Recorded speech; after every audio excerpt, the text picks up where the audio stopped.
Hi, it's me, Joanne. Okay, it's Sabado na, kwan ko no pahuway. Pahuway pero grabe nga kalapihon. Look, oh. Look, silaw.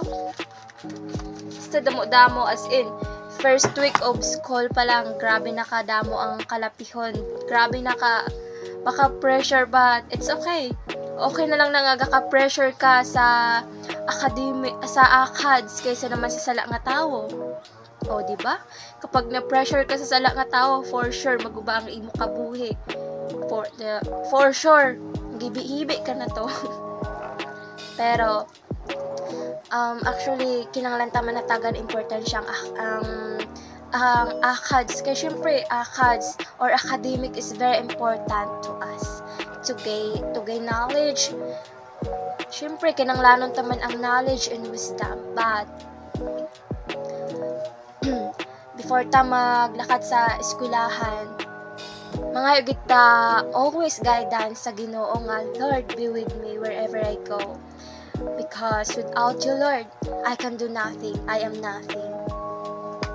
Actually, amo na ang permit ko nga gina-pray sa Ginoo nga, Lord, nawa kayo nga po ang siyang makita sa buhay ko. Nawa samahan niyo po ako, Panginoon, sa aking pag-aaral. Kasi without you, Lord, wala akong magagawa. Kaya I am so very thankful and grateful for having Him, for having a Father like Jesus Christ. And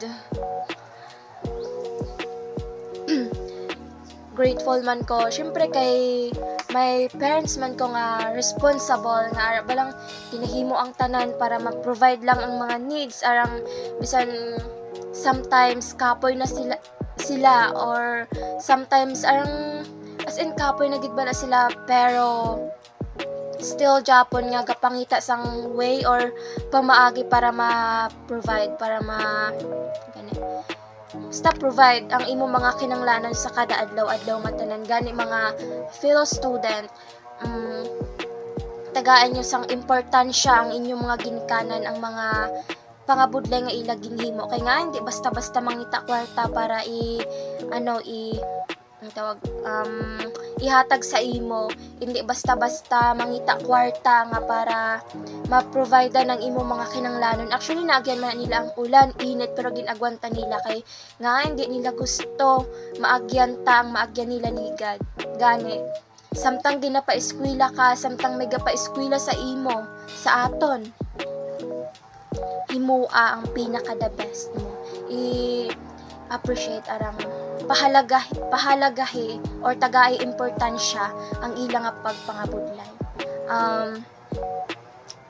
Pag nakagraduate ka na, kung nakita na sang imo iloy nga araba lang gasaha ka na sa stage, actually mahibi na lang na sila kay mambal nila sa ila kaugalingon nga ang pagpangabudlay nila wala sang arang natagaan sang hustisya, natagaan sang importansya nga arang ang ila pagpangabudlay do wala na gadto sa walay kapuslanan.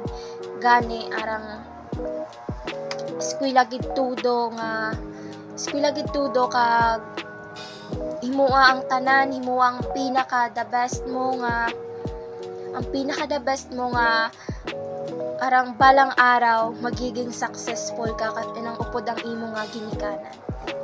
Nagay sa imo nga dream or sa imo nga handom indi gid pagdula ang imo ginikanan kay nga sila man na ang rason nga naabot mo ina nga handom kag sila man na ang rason kung ara ka sa sina nga sitwasyon subong. That's all.